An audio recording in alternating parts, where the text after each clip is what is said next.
ఎడారిలో సెలయేర్లు మే 21వ తారీఖు.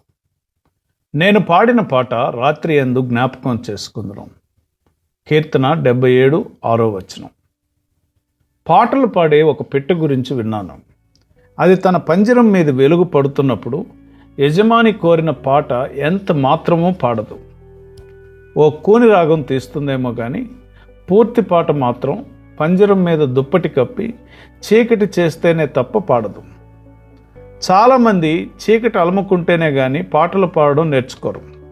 నైటింగేల్ పక్షుల గురించి ఓ మాట ఉంది. ఆ పక్షి ముళ్ళుకేసి తన శరీరాన్ని గుచ్చుతూ పాట పాడుతుందట.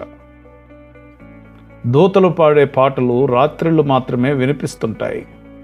ఇదిగో పెండ్లి కొడుకు వస్తున్నాడు, ఎదురు వెళ్ళండి అనే కేక అర్ధరాత్రప్పుడు వినిపిస్తుంది. నిజంగానే ఆకాశం మబ్బులు కమ్మి చీకట్లు ఆవరించే వరకు ఆత్మకు తనను ఊరడించి సంతృప్తిపరిచే దేవుని అపారమైన ప్రేమ అర్థం కాదు. వెలుగు చీకట్లోనే జన్మిస్తుంది. ఉదయకాంతి అనేది రాత్రి చీకటి కడుపులో నుంచే వస్తుంది. నటాలి అనే పదవీ భ్రష్టురాలైన మహారాణి కోసం దక్షిణ ఐరోపా ప్రాంతాల్లో వెతకడానికి వెళ్ళిన జేమ్స్ క్రీల్మన్ అనే ఆయన ఇలా రాస్తాడు. అదో మరపురాని ప్రయాణం. గులాబీ పూల పరిమళ తైలం అంతా దక్షిణ ఐరోపా ప్రాంతాల నుండే ఎగుమతి అవుతుందని నాకు అప్పుడే తెలిసింది. అక్కడ నాకు తెలిసిన విచిత్రమైన విషయం ఏమిటంటే గులాబీ పూలని కారు చీకటి సమయంలోనే కొయ్యాలి. పూలు కోసేవాళ్ళు అర్ధరాత్రి 1 గంటకు మొదలుకొని 2 గంటలకు ముగించేస్తారు. మొదట్లో ఇది నాకు మూఢాచారం అనిపించింది. అయితే ఈ దివ్యమైన మర్మాన్ని అడిగి తెలుసుకున్నాను. వైజ్ఞానిక పరీక్షలు రుజువు చేసింది ఏమిటంటే ఉదయం అయ్యేసరికి గులాబీ పూలలో నుండి 40% పరిమళం తగ్గిపోతుందని.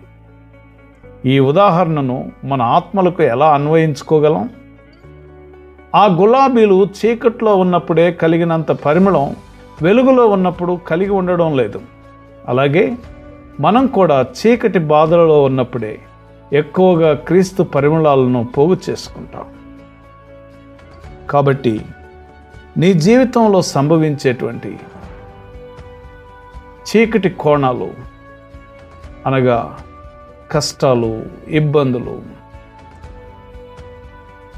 ఇంకా అనేక రకములైన బాధలు అవి కలిగినప్పుడు మరి ఎక్కువగా క్రీస్తు దగ్గరకు వెళ్ళి ఆయన మీద ఆధారపడి ఆయన దగ్గర నుండి పరిమళాలను పోగు చేసుకునే కృప పరిశుద్ధాత్మ దేవుడు మనకు అనుగ్రహించునుగాక.